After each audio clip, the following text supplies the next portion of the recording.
say, una piccolissima cappella, the smallest chapel you can possibly imagine, and walked in. There was nobody inside but a chico, a blind man saying his prayers, and a vecchio padre, old friar, rattling a money box. But above the head of that friar, and immediately to the right of the altar as you enter to the right of the altar, no, to the left of the altar as you enter, or say near the centre, there hung a painting.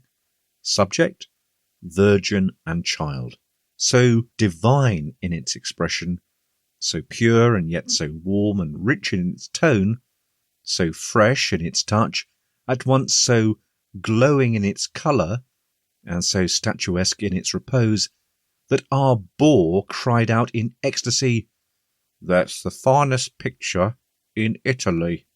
And so it is, sir. There is no doubt of it. It is astonishing that that picture is so little known. Even the painter is uncertain. He afterwards took Blum of the Royal Academy.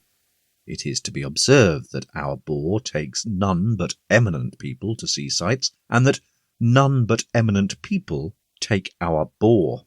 And you never saw a man so affected in your life as Blum was. He cried like a child, and then our bore begins his description in detail, for all this is introductory, and strangles his hearers with the folds of the purple drapery.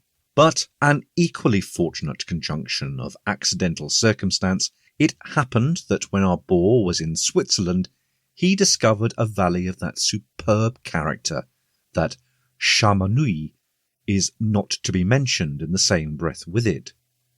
This is how it was, sir.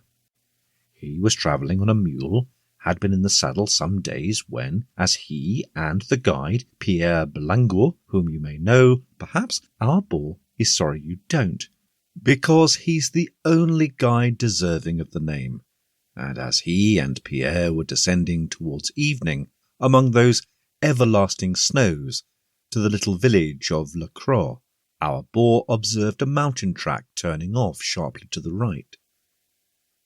At first he was uncertain whether